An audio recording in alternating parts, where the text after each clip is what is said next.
Halo Sobat Nilai Tanah, kali ini kita akan menyaksikan video penjelasan modul pelatihan penilaian tanah dan pemetaan nilai tanah yang disampaikan oleh Ibu Diana Pitasari, SSI MSc. Beliau lulusan S1 jurusan Geografi di UGM dan S2 jurusan Ilmu Lingkungan di UGM. Beliau pernah mengikuti pelatihan dasar asesor kompetensi teknis jabatan fungsional penata pertanahan di Kementerian ATR BPN dan pelatihan Land and Property Valuation di Korea Selatan. Saat ini, beliau menjabat sebagai penata pertanahan muda pada Direktorat Penilaian Tanah dan Ekonomi Pertanahan. Berikut videonya, selamat menyaksikan. Halo Sobat Nilai Tanah, kali ini kita akan membahas tentang pengenalan peta nilai tanah. Nah, peta nilai tanah yang dihasilkan oleh Direktorat Penilaian Tanah dan Ekonomi Pertanahan ada peta nilai bidang tanah dan peta zona nilai tanah. Kenapa kita memproduksi peta nilai tanah? Karena berdasarkan Land Management Paradigm, salah satu pilarnya adalah land value. Selain land value juga ada land use, land tenure, dan land development. Nah, land value ini nanti akan berkontribusi pada sustainable development. Selanjutnya, sekilas tentang peta nilai tanah. Pengertian penilaian tanah. Penilaian tanah adalah proses atau kegiatan untuk memberikan estimasi nilai pada suatu bidang tanah atau zona untuk mendapatkan informasi nilai tanah pada waktu tertentu. Nilai tanah itu sendiri adalah nilai dari permukaan bumi, baik berupa daratan maupun yang tertutup air dalam batasan tertentu. Nilai zona adalah nilai hasil perhitungan rata-rata sampel nilai tanah setiap zona dalam satuan rupiah per meter persegi. Nah, produk kita ada ZNT dan NBT. ZNT itu sendiri adalah gambaran nilai tanah yang relatif sama dari sekumpulan bidang tanah di dalamnya yang batasannya bisa bersifat imajiner ataupun nyata, sesuai dengan penggunaan tanah dan mempunyai perbedaan nilai antara satu dengan yang lainnya berdasarkan analisis petugas dengan metode perbandingan harga pasar dan biaya yang dimuat dalam peta zona nilai tanah dan ditetapkan oleh Kepala Kantor Pertanahan. Nilai bidang tanah atau NBT adalah nilai dari bidang-bidang tanah hasil penilaian tanah massal secara sistematik dengan memanfaatkan uji statistik terhadap data dari masing-masing bidang tanah berdasarkan variabel pembentuk nilai tanah yang disajikan dalam bentuk peta NBT. Nah, tujuan dari peta ZNT adalah untuk mendapatkan nilai pasar tanah pada tahun dilaksanakannya penilaian. Ketentuannya adalah dasar pembuatan peta zona nilai tanah menggunakan nilai pasar. Nah, kegiatan pembuatan peta zona nilai tanah mencakup wilayah yang luas dan bersifat massal, atau mencakup jumlah bidang tanah yang banyak, baik untuk daerah pertanian dan non-pertanian. Pembuatan peta zona nilai tanah memiliki berbagai skala ketelitian, diantaranya adalah skala 1:25.000 atau skala kecil, 1:10.000 medium, 1:2.500 skala besar, dan skala lain yang diperlukan. Kemudian, pembaruan peta zona nilai tanah. Jadi setelah kita buat peta zona nilai tanah itu, maka setiap tahun akan diperbarui. Dan pada tahun kelima, dibuat baru lagi. Nah, diperbarui ini adalah bertujuan untuk informasi nilai tanah selalu terupdate yang dapat dimanfaatkan untuk pelayanan pertanahan dan sebagai referensi kebijakan yang berkaitan dengan nilai tanah. Ketentuannya, sama seperti peta ZNT, dia menggunakan nilai pasar. Nah, perbedaannya kalau dulu pembuatan peta zona nilai tanah itu belum ada ZNT, nah kalau di pembaruan itu sudah ada di ZNT. Jadi, kegiatan pembaruan peta zona nilai tanah mencakup wilayah yang sudah tersedia peta ZNT. Nah, pembaruan peta zona nilai tanah ini memiliki skala ketelitian yang sama dengan peta ZNT sebelumnya, kecuali ada pendetailan. Kemudian, sampai dengan saat ini, cakupan dan capaian peta zona nilai tanah di seluruh Indonesia adalah seluas 43 juta hektar kurang lebih, atau kurang lebih 63% dari luas budidaya. Sampai dengan Januari 2005, sudah ada 93% kabupaten kota yang menggunakannya untuk pelayanan pertanahan. Sesuai dengan PP 128 tentang jenis dan tarif jenis penerimaan negara bukan pajak yang berlaku di BPN, nilai tanah ini digunakan untuk pelayanan pertanahan sebagai dasar tarif layanannya. Selain itu, peta zona nilai tanah juga dipublikasikan melalui bumi.atrbpn.go.id. Namun, karena ini publikasinya bersifat gratis atau tidak berbayar, maka peta zona nilai tanah yang disajikan itu berbentuk rentang, bukan nilai zona per zona. Jika ingin mengetahui nilai zona per zona, maka harus datang ke loket untuk meminta permohonan informasi nilai tanah. Dari situ, petugas loket akan melayani dan akan memberikan nilai zona per zona. Selanjutnya, produk yang kedua adalah peta nilai bidang tanah atau NBT. Tujuannya adalah untuk mendapatkan nilai pasar tanah pada tahun dilaksanakannya penilaian. Ketentuannya sama seperti ZNT menggunakan nilai pasar. Yang membedakan adalah metodenya. Kalau untuk ZNT dia menggunakan metode MEAN, standar deviasi relatif. Kalau di NBT menggunakan GWR.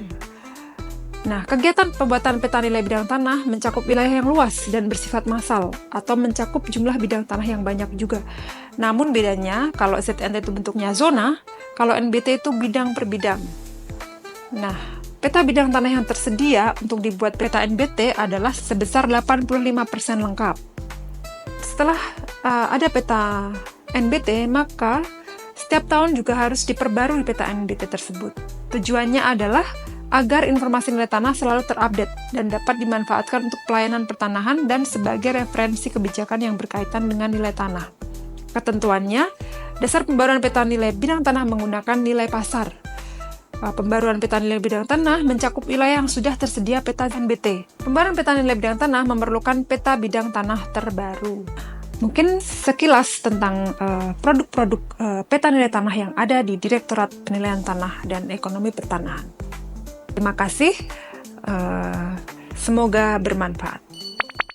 Halo Sobat Nilai Tanah, di sini saya akan menjelaskan kesalahan-kesalahan yang sering terjadi dalam proses pembuatan dan pembaruan peta zona nilai tanah. Pada penjelasan kali ini akan saya bagi menjadi dua pembahasan. Yang pertama adalah kesalahan yang sering timbul dalam proses pembuatan peta zona nilai tanah. Pada proses pembuatan peta zona nilai tanah, ada beberapa kesalahan yang sering terjadi. Yang pertama adalah tidak membuat zona buffer jalan.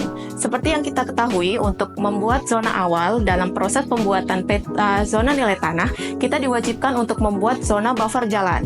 Zona buffer jalan ini adalah mendeliniasi satu bidang di sebelah kanan dan kiri jalan utama untuk membedakan zona yang lebih mahal daripada bidang-bidang tanah di belakang jalan utama. Kesalahan yang kedua yaitu deliniasi batas zona nilai tanah memotong batas bidang tanah. Zona awal diwajibkan untuk menggunakan peta bidang tanah agar deliniasi zona awal tidak memotong bidang tanah yang ada. Karena apabila memotong bidang tanah akan mengakibatkan dalam satu bidang tanah itu mempunyai dua nilai tanah. Kesalahan yang ketiga yaitu sampel setiap zona kurang dari 3 sampel. Pada proses pembuatan peta zona nilai tanah, setiap zona diwajibkan untuk mendapatkan 3 sampel. Nah, terkadang pada zona terdapat kekurangan sampel dikarenakan surveyor atau pegawai yang turun ke lapangan tidak membuat zona awal atau tidak mengikuti batas-batas zona awal yang telah dibuat. Kesalahan yang berikutnya adalah tidak mengisi jenis zona.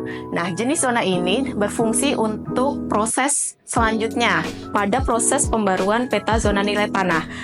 Jenis zona ini adalah untuk membedakan zona pertanian dan zona non-pertanian. Di sini jenis zona pertanian diisi dengan angka 2 dan zona non-pertanian diisi dengan angka 1. Pembahasan yang kedua yaitu kesalahan yang sering terjadi pada kegiatan pembaruan peta zona nilai tanah. Yang pertama, luasan pembaruan peta zona nilai tanah berkurang dari peta zona nilai tanah tahun sebelumnya. Pada kegiatan pembaruan peta zona nilai tanah, luasan yang dilakukan pembaruan harus sama dengan luasan ZNT yang ada pada kabupaten tersebut. Kesalahan yang kedua adalah sampel mengumpul hanya pada area tertentu. Pada kegiatan pembaruan peta zona nilai tanah, sampel yang ada harus menyebar secara proporsional dan merata di seluruh daerah yang sudah ada peta zona nilai tanahnya. Yang ketiga, tidak menggunakan metode indeks harga tanah. Pada pembuatan peta zona nilai tanah menggunakan metode standar deviasi, sedangkan pada proses pembaruan peta zona nilai tanah, teknik atau metode yang digunakan adalah metode indeks harga tanah. Kesalahan yang keempat adalah tidak dilakukan analisis indeks nilai tanah, sehingga indeks rata yang diperoleh tidak wajar. Dalam pembaruan peta zona nilai tanah harus dilakukan analisis, sehingga kenaikan atau penurunan harga nilai tanah yang terjadi wajar dan dapat diterima. Kesalahan yang kelima yaitu persepsi yang kurang tepat mengenai jumlah sampel. Jumlah sampel yang ada dianggap kurang untuk lokasi pembaruan.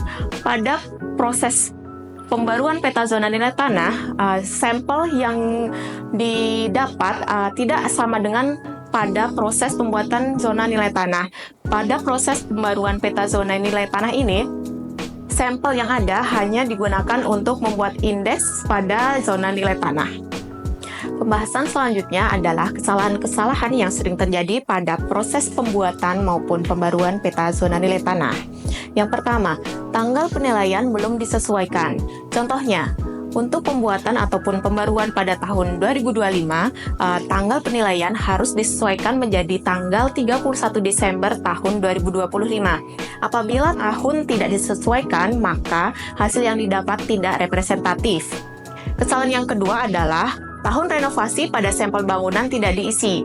Jika tidak ada renovasi, maka ditulis tahun dibangun. Kesalahan yang ketiga adalah adanya nilai minus pada hasil akhir pengolahan nilai tanah per meter. Hal ini bisa disebabkan karena nilai bangunan lebih mahal daripada nilai properti real, sehingga nilai tanahnya menjadi minus. Perlu dicermati ketika pengambilan sampel transaksi pada sebuah bangunan dan bangunan itu masih terlihat baru, maka perlu dipastikan transaksi yang terjadi saat tanah masih kosong atau sudah menjadi bangunan. Jika transaksi tanah kosong, maka bangunan bisa diabaikan. Selain itu, apabila nilai masih minus, maka perlu dianalisis lagi harga per meter bangunannya. Kesalahan berikutnya adalah standar deviasi relatif masih lebih tinggi dari yang dipersyaratkan pada proses pembuatan peta zona nilai tanah. Standar deviasi relatif ini berbeda berdasarkan skala yang ditentukan. Kesalahan berikutnya adalah pada tahapan pembaruan peta zona nilai tanah, indeks tanah yang dihasilkan tidak dianalisis indeksnya. Indeks yang naik signifikan maupun turun signifikan langsung di rata-rata, sehingga menyebabkan indeks rata-rata yang dihasilkan menjadi tidak valid. Sekian pembahasan kesalahan-kesalahan yang sering terjadi pada kegiatan pembuatan maupun pembaruan peta zona nilai tanah. Terima kasih.